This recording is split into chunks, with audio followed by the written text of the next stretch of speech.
Are you looking for freedom? Freedom from the daily grind and hustle? Or just finding a way to live the life you always wanted? Then join us on the Investing for Freedom podcast. Our host, Mike Ayala, will help you discover new ways to find freedom with tips, insights, and interviews. You'll learn the exact systems he's used to travel the world and live his best life. True success and happiness are all about freedom. And here's your roadmap on how to find freedom on your own terms. Welcome to the Investing for Freedom podcast. Here's your host, Mike Ayala.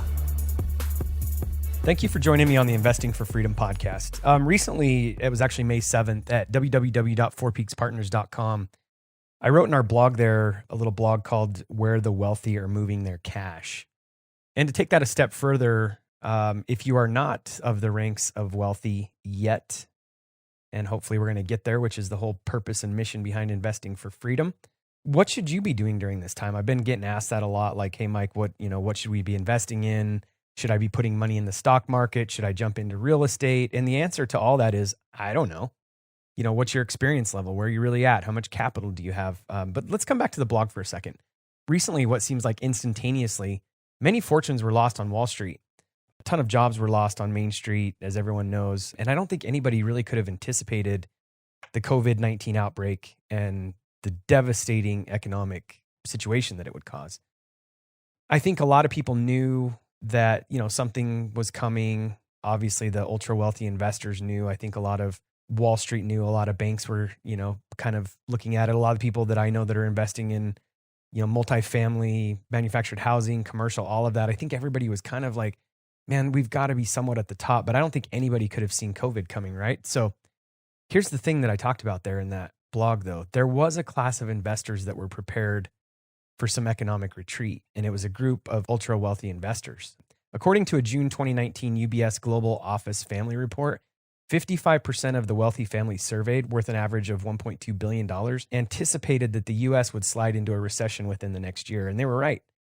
In preparation, the families were doing two things. They were hoarding cash for rising opportunities, and then number two, they're shifting their investment strategies even more towards long-term, asset-based, income-producing assets.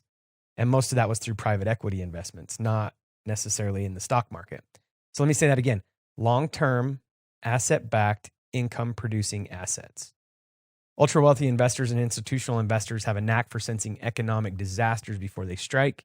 And when they do strike, they don't retreat like the average investor. They pounce. They've been preparing for months now, building their portfolio for the right opportunities. So where are the wealthy moving the cash that they've been hoarding? That's what we need to kind of focus in on. And again, I'm not saying that any of us are ultra wealthy, but it does behoove us to kind of listen to and see what they're doing. So again, long-term asset-backed income producing assets. It's what we've talked about all along. It's why I don't spend a lot of time and money investing in the stock market. I don't understand it. That's why I like real estate. That's why I like businesses, because they're long-term investments, it's asset-backed, and they're income producing if we've done our job properly. So where are the wealthy moving the cash that they've been hoarding? Surprisingly, towards the private debt market as opposed to the private equity market they favored in 2019. Not surprisingly, the fundamentals remain the same. I've been saying this for a while. The fundamentals of affordable housing are remaining the same. People are going to need affordable housing. And on the backside of this, I think it's going to be even stronger. These families are investing with a long-term view in an income-producing asset that's secured by a tangible asset. So why debt? Well, because the opportunity presented itself, pure and simple. What we've been looking at, again, affordable housing, the fundamentals are the same. We're not necessarily buying right now because we're waiting for things to kind of smooth out a little bit, but we're beginning to look again. I mean, everything happened quick. It was short. And now we're kind of moving through the other side of it. But again, the opportunity presented itself, plain and simple. With financial markets upended by the pandemic and the conventional lenders tightening their borrowing requirements, a window opened up for the private lending market, and the ultra wealthy with money to burn are pouncing. So obviously these families are not just funding any deals with high yields coming their way. The fundamentals are the same. They're analyzing the portfolios, everything else, like you should as a good investor. So I get asked the question, again, I've said this several times, but Mike, should we be investing right now? Should we be jumping into real estate? Should we be buying businesses? And the answer to all that is, again, I don't know. I would say to you, yes, you should be considering that. But I don't have a direct answer. By the way, as a side note, if you want me to look at any of your deals, I don't spend a lot of time coaching or anything else, but we do have a Facebook community that we're launching called Investing for Freedom on Facebook. It's a private community. It's free. Even this week alone, I've got some great guests starting to come in there. Damian Lupo and I are going to be having a conversation about how I'm obviously, by the time you guys are hearing this, it's already in there, but you can go see the recording. Damian and I are going to be talking about how the CARES Act allows you to pull money out of your 401k, and you could move that into a qualified retirement plan or a self-directed IRA and start investing in real estate or business, pull that out of the market. So I'm going to have another conversation with a guy this week named Gabriel Hamill, a good friend of mine who has bought a lot of real estate with seller financing, low money down, non-traditional lending, which is kind of what these families are talking about right now with the financial markets seized up. Conventional lenders are tightening. And so family offices are moving their wealth into asset-backed financial debt. So a lot of opportunity for us right now. But the core of this message is you've got to get educated. You've got to understand what you're doing. And the way to do that is to surround yourself with people that have done that, mentors that are going to challenge your thinking. And the best way that I know to do that is just getting next to the people that are doing it. It's hard to get, obviously, next to these ultra wealthy, but there are people that are not, they don't fall in that ultra wealthy rank, but they're willing to help you. So the Investing for Freedom Facebook community is a great way to do it. Obviously, you've already found the podcast or you wouldn't be hearing this. But unlike stock market uncertainty, where an investor can watch their portfolio vanish in an instant, these ultra wealthy families, they have the comfort of knowing that that'll never happen to real estate. Not if, again, the fundamentals remain the same. So as long as they're analyzing the deals and they're not getting too overextended, meaning, simply put, like you go get a mortgage from a bank and they require you to have $1,000 or $2,000 down or $5,000 down on a $350,000 house. That's overextended. 95, 98% loan to value. These ultra wealthy families are not doing that. They come in at a point where, basically their debt, if they had to come and take that asset back because somebody didn't make their payment, they're in a good position to where the money that they've lent is a better loan to value than, so if they have to take this back, then they're basically in a good position. So what can the average person do right now? Is it a good time to invest? I actually would say yes. And I know that I, several times said, I don't know. What do you know? What's your experience? What are you investing in? How much money do you have? But actually, I think it is a good time to invest. But here's the thing. If you've got $1,000 to $10,000, Grant Cardone has a fund that I think will go down to $5,000 or something. It's a non-accredited investor fund. So he'll take $5,000. Would I recommend that you go and invest in that fund? Yeah. If you've got, $25,000, $50,000 and $5,000 is not going to hurt you if you lose it, I would absolutely go invest in something like that with $5,000 because you're going to learn. You're going to get the experience. You're going to be able to, see some financial statements and that kind of stuff. If you're okay losing that $5,000. Now, I don't know very many people that have, $500,000 or $1 million that they can play with that are going to go invest $5,000 in Grant Cardone's fund. Maybe they would do that just to test it out, see how it works, and then they'd go invest more. So if you have $1,000 to $10,000, here's what I'm going to say to you. Find a mentor, find a mastermind, find a coaching program in an area that interests you. Maybe it's business. If you're an electrician, maybe go find a course that you can take on running an electrical company. One of the best books I've ever read was The E-Myth Contractor. E-Myth has an entire series, but the E-Myth Contractor, if you have an interest in contracting, make sure you order the E-Myth Contractor, and they've actually got a coaching group. So if you've got $1,000 to $10,000, invest it in yourself. Find a mentor, find a mastermind, find a coaching program.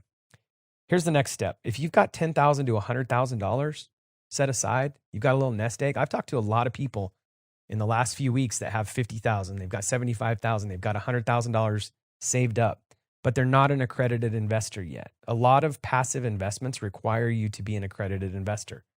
I'm not going to go into what that really means right now. If you don't know what an accredited investor means, just go Google it. There's a certain requirement that the government has set for accredited investors versus sophisticated investors versus non-accredited investors. And that's basically to protect you. It's a certain financial requirement. Again, go Google it. We're not going to get into that right now. But if you've got $10,000 to $100,000 to invest, what would I do with that right now? Well, just like the ultra wealthy are doing, you could potentially lend that out. Now, that's your hard-earned money. So don't just go lend it to the first person that comes along. But honestly, at $50,000, You could invest alongside of 5 other investors in a real estate investment. Again, there's some legal stuff here on the accredited investor versus non-accredited. So dig into that and join the Investing for Freedom Facebook community. We talk a lot about that in there. If that's a question, just you could ask it in there. We could have some discussion on it. But $10,000 to $100,000. Do you have a business idea? Are you an expert in a certain area? Could you create an online course? Could you have some kind of side hustle? Do you want to launch a physical products brand? Social selling or multi-level marketing, same thing. What's something that you've been passionate about lately? And is now the right time to maybe take $10,000 or $15,000 or $50,000 and maybe take your chances at launching a business? Now, I'm not a proponent of just throwing money away, but if you find yourself in a situation where you've got some cash and you're concerned about the future, now might be the perfect time to start building multiple streams of income. So real estate, Mike, should I get into real estate investing? Potentially. With $50,000 to $100,000, you could go in with 2 other partners and buy a $300,000 duplex. Or you could take that $50,000 or $100,000 right now and put it down as a down payment and buy a cash flowing duplex. There's tax benefits that, again, we talk about a lot on the podcast and in other arenas. By the way, on the tax front, Tax-Free Wealth by Tom Wheelwright. Get that book. It'll blow your mind. So you could go buy a single family investment. You could invest in a non-accredited investment fund if you're not accredited.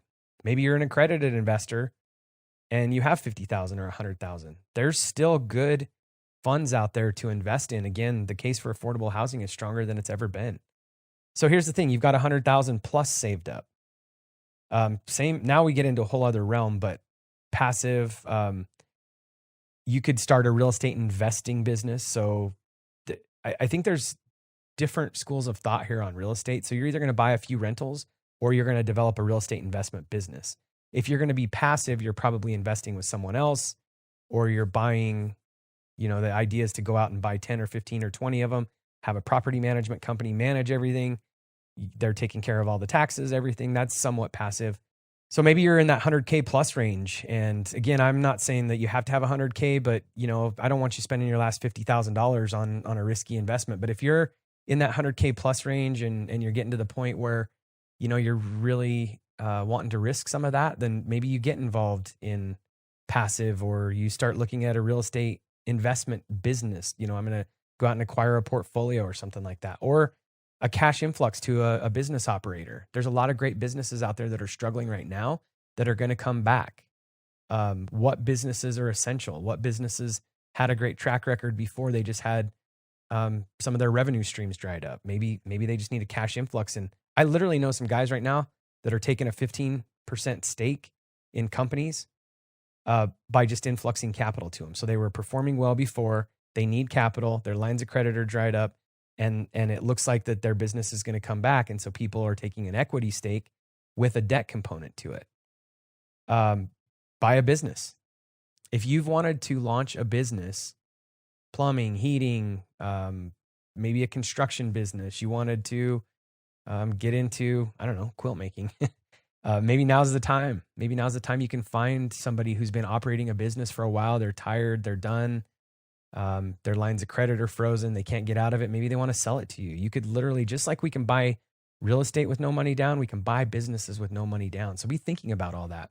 So here's the thing. There's a lot of opportunity in times like this, but you've just got to know your risk level. I'm challenging you to maybe start thinking about, what level of risk you want to take with your capital going forward.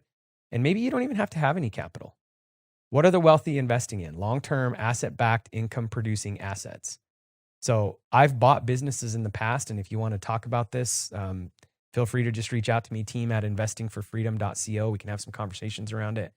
But I've bought businesses in the past with no money down. I've bought buildings with no money down. There's a mentor of mine. He says the 3 Ds: death, divorce, and don't want them.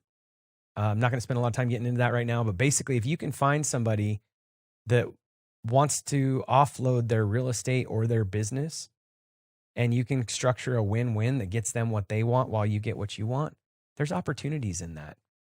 So we're obviously all going through some challenges right now, but I just wanted to point out that, during times like this, even though it's challenging, even though we're all, having some problems and we got to adjust, these are the times where opportunities show themselves too. And if you get creative and you don't stick your head in the sand and you don't let yourself get depressed and you keep your emotional intelligence high, you might just find some wins.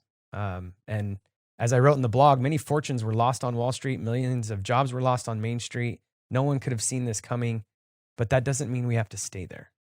Get your head right. Find yourself a mentor. Invest in a real estate course or a business course or some sort of mastermind around what you want. And just start expanding your knowledge and experience. And keep your eyes open for opportunity because it's everywhere. So I want to leave you with that. It's time to thrive, not just survive. Let's go out and make some amazing things happen. If you've found value in this episode and you know someone who's wanting to start or move further along in their journey toward investing for freedom, I would be forever grateful if you would share this show with them and help me get this message out to more listeners. Also, if you enjoy what you've heard, I would appreciate it if you'd take 30 seconds and leave me a 5-star review and share this with your friends. And until the next episode, cheers to moving further along in your journey of investing for freedom.